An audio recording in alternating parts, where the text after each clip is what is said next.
मैं पायल शुक्ला, आप सभी का स्वागत है न्यूज टंका हिंदी में। महाराष्ट्र के एनसीपी के नेता शरद पवार ने अडानी का समर्थन कर सभी राजनीतिक दलों को हैरान कर दिया। इस बयान के बाद महाराष्ट्र से लेकर दिल्ली तक भूचाल आया हुआ है। लेकिन सबसे बड़ा सवाल यह है कि जब राहुल गांधी ने वीर सावरकर पर अपना बयान दिया था, तो उस डैमेज कंट्रोल के लिए शरद पवार दिल्ली में राहुल गांधी और कांग्रेसी नेताओं को उन पर न बोलने की सलाह दे रहे थे। लेकिन अब क्या कांग्रेस शरद पवार को इस संबंध में कोई सलाह देगी? अब इस टूटन को कांग्रेस कैसे संभालेगी, यह देखना होगा। आज हम इसी मुद्दे पर बात करेंगे।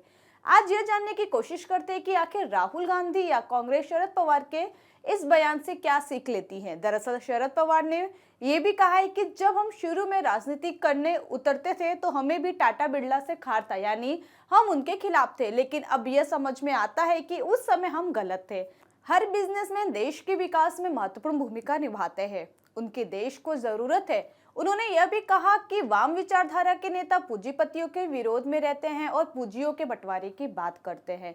अब ऐसे में सवाल यह है कि क्या राहुल गांधी पूंजीपतियों के खिलाफ है?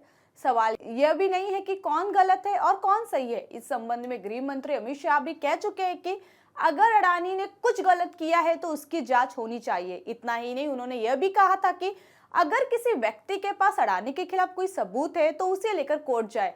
केवल झूठा आरोप लगाने से अडानी गलत साबित नहीं हो जाएंगे। तो सवाल यह है कि 20,000 करोड़ के बारे में कांग्रेस जो आरोप लगा रही है उसे लेकर कोर्ट क्यों नहीं जा रही है। दूसरी बात यह है कि क्या राहुल गांधी अभी तक राजनीति को समझ नहीं पाए हैं या ज्यादा अनुभव नहीं होने की वजह से कुछ भी बयान देते रहते हैं। जैसा कि शरद पवार ने कहा है कि जब शुरुआत में राजनीति में उतरे थे तब टाटा बिरला के वे खिलाफ थे, लेकिन अब ऐसा नहीं है क्योंकि राजनीति समझने बताया कि क्या गलत है क्या सही है। वैसे ही क्या राहुल गांधी के पास भी अनुभव नहीं होने की वजह से वो अडानी के खिलाफ बोल रहे हैं? लेकिन कांग्रेस के नेताओं को अनुभव है तो उन्हें बताना चाहिए कि क्या सही है क्या गलत है।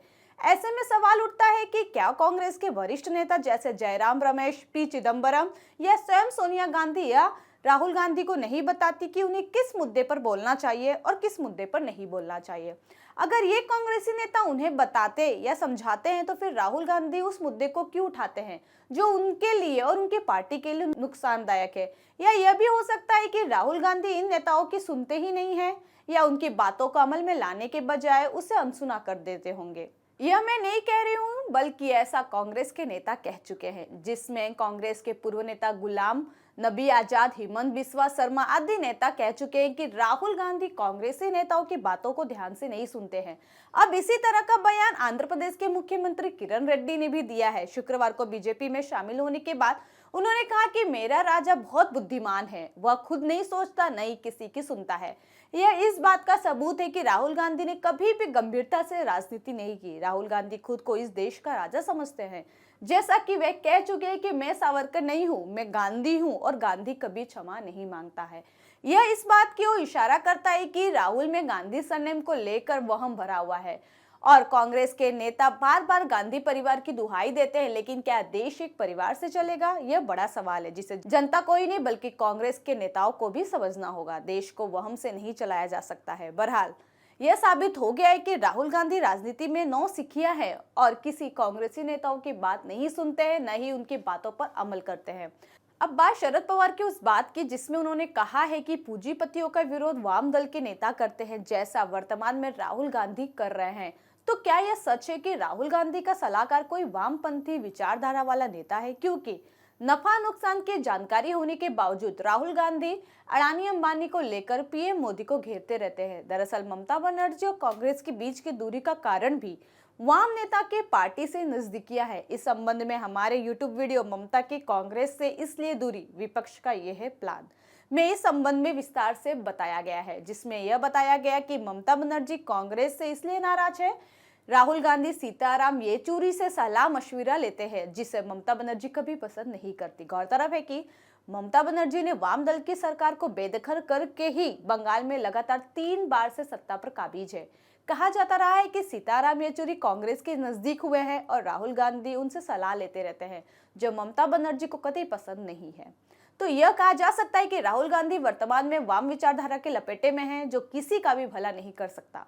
35 साल तक वाम दलों की बंगाल में सत्ता रही, लेकिन जिस तरह से वहां से कारोबारी अपना बोरिया बिस्तर समेटकर भागे और आज बंगाल उद्योग धंधों के लिए तरसने लगा था। बंगाल का नंदीग्राम और सिंगूर का विवाद आज भी लोगों के जहन में है। नैनो कार के लिए टाटा द्वारा दिया गया भूमि अधिग्रहण विवादों की भेंट चढ़ गया था। बाद में टाटा ने दुनिया की सबसे सस्ती कार बनाने के लिए गुजरात में भूमि अधिग्रहण कर संयंत्र का निर्माण किया था और टाटा नैनो दुनिया के सामने आई थी।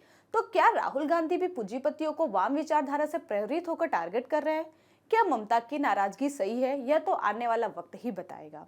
इस वीडियो को लेकर आपकी अपनी राय क्या है, हमें कमेंट सेक्शन में जरूर बताएं। साथ ही हमारे चैनल को लाइक, सब्सक्राइब और शेयर करना न भूलें। फिलहाल के लिए इतना ही है। जल्दी एक नई जानकारी के साथ पुनः उपस्थित होंगे। तब तक के लिए मुझे दीजिए इजाजत। धन्यवाद।